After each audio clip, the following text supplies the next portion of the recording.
Drew Estate, MUWAT, Kentucky Fire Cured. Hey everybody, I'm Ample and this is Cigar Vlog. Alright, so the Drew Estate My Uzi Weighs a Ton Kentucky Fire Cured. This is quite possibly one of the longest names in cigars, if not the longest name, period. Hello, bicyclist. Which is kind of funny because I think the name is actually longer than the cigar.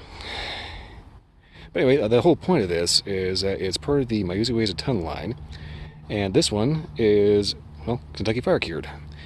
Basically what that means is that they actually fire up the curing barn with I believe it is a Kentucky bourbon barrel as a fuel source for their fire. But they actually pump smoke from that in, so you end up getting this smoked tobacco before it's even rolled.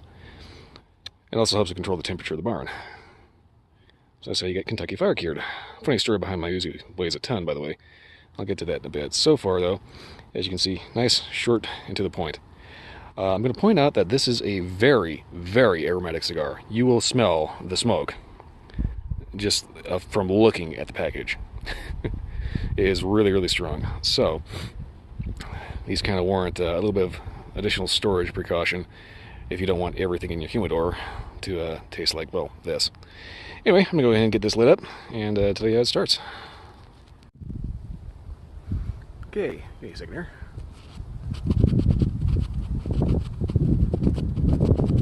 I just noticed I got some splits all over my lens. Now, hopefully that's not impacting the video, but anyway, right off from the get-go, first thing you taste is that really, really heavy campfire smokiness. It just fills your mouth, and it's actually quite nice. By the way, I don't mind the gloves. I got weird circulation in my fingers, so it's not that cold out, but I still kind of wear the gloves just because my hands start to freeze. It'll be 90 degrees out and my hands will be like just a corpse. Anyway, so far, the big hit that you get straight off the bat of this is that smokiness. Beyond that, though, we've got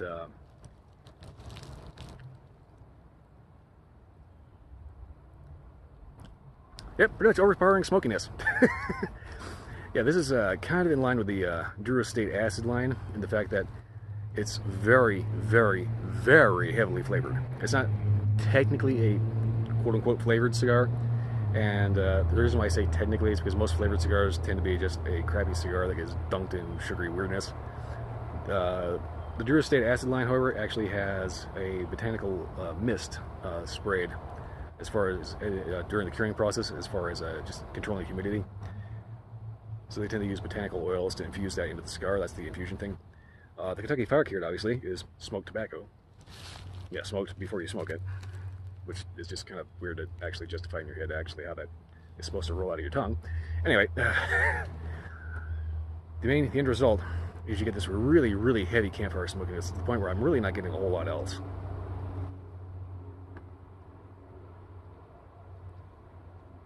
There's a definite earthiness to it.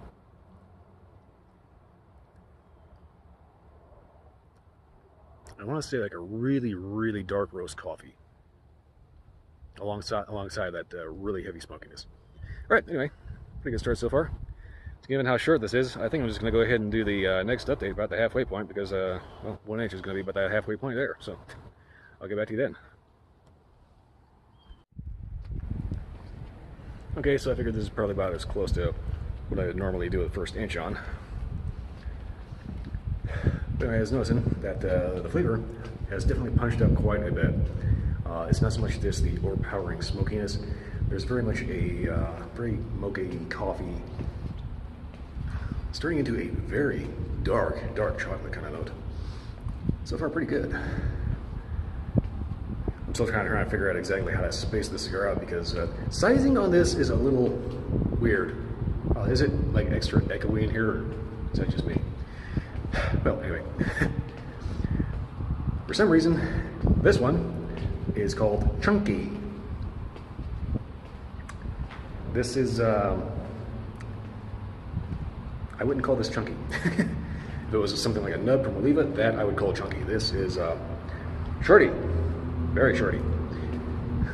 But that's just my opinion on that. Flavors, though, are definitely campfire coffee. Especially in the retrohale, which is just all campfire smokiness.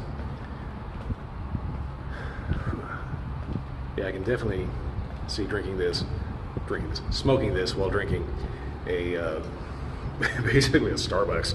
And I don't typically recommend people to do Starbucks because, well, they tend to put a lot of syrupy, weird stuff in there. So that's basically just me. Every time I drink a Starbucks, I always feel kind of sick afterwards.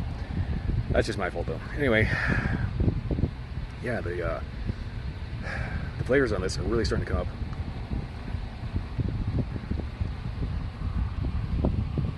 And I think I'm probably going to do my next update where the band is, just because this is so just freakishly short. So, funny thing about the whole MUWAT name, my Uzi weighs a ton, is what that is short for. It basically stems from the fact that apparently these big huge bundles in the production facility of cigars, they're like 40 plus. Apparently they call them an Uzi, at least in the Dura State factory. So they come up with this new line, and Jonathan Drew's sitting there, what do we name this thing? He doesn't know. So he picks up one of these bundles, and apparently it's a little heavier than he thought, because he picks it up, the first thing he says is, damn, my Uzi weighs a ton. And they just kind of roll with it from there. So, kind of a funny way of putting that, because in reality, an actual Uzi weighs about 8 pounds.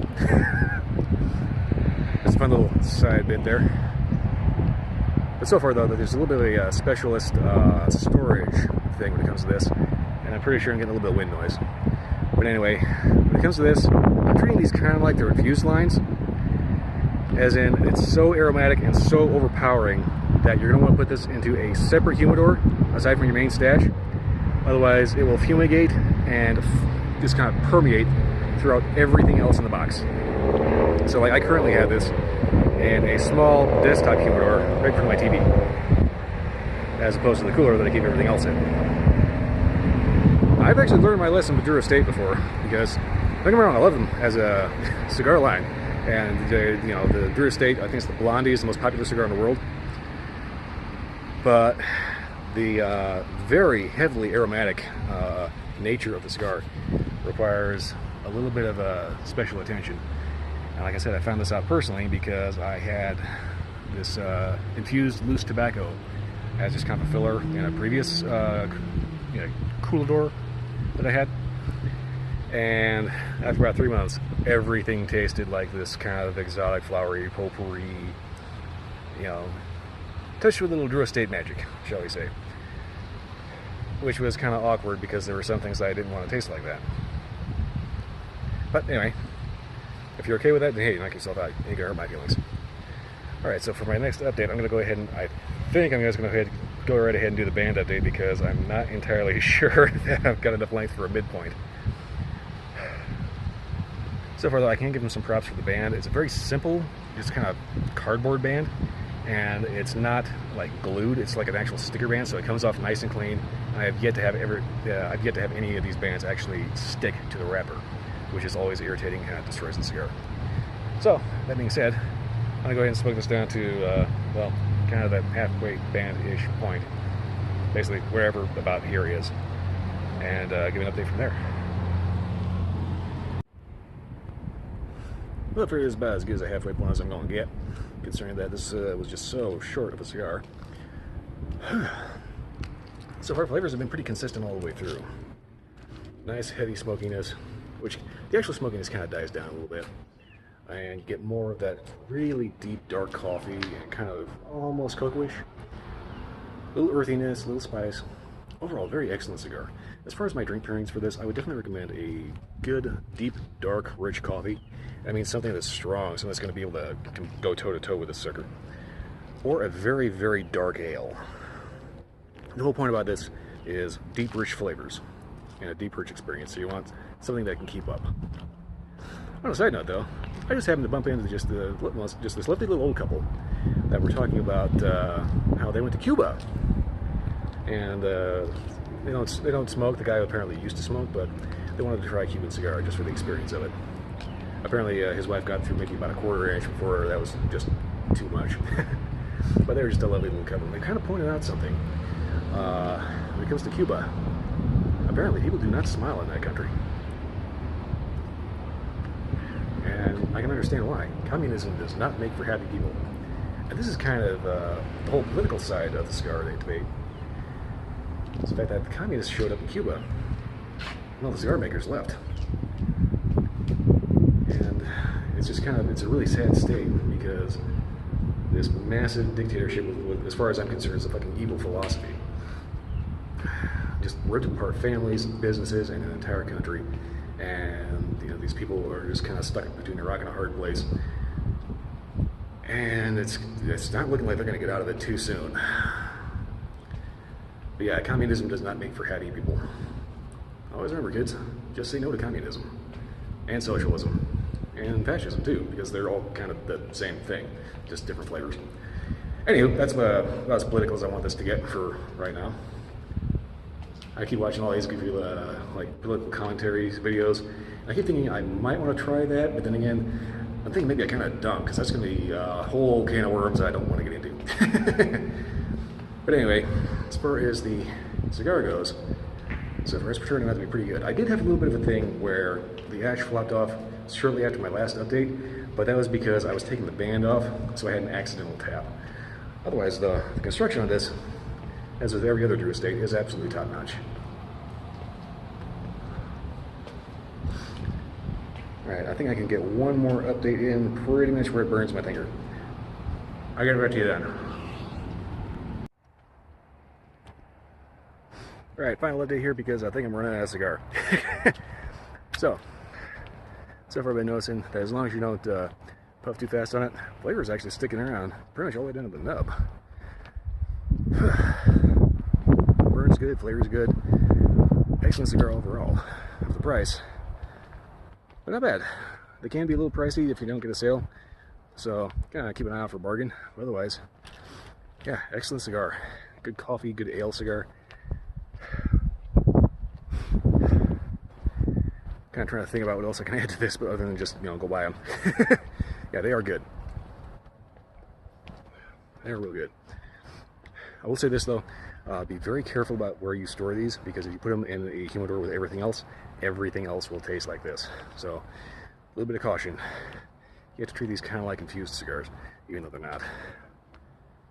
Whew. Beyond that though, nice dreary day in November. Always a good idea to have a little bit of smoke, a little bit of dreary. Brings around those good old campfire memories. But yeah, so far, definitely worth the money. Highly recommended. I don't know, I'm just kind of completely having a brain fart on how in the world I'm going to end this, other than just, that's pretty much it. Yeah, excellent flavor, excellent burn, excellent value for money, I'd say. Well, I don't know about value for money, but you know, it is a good cigar. If you want to spend a little bit more, definitely check them out. Whew. I'm just looking around and I'm thinking to myself, it is just going to dump all over within like the next couple hours. Well, anyway, that's pretty much all I got for this video. If you like this video or any other video, or if you like this video or any other video, like, subscribe, leave me a comment. Let me know if you ever had one of these. Other than that, that's pretty much all I got, and I'll see you next time.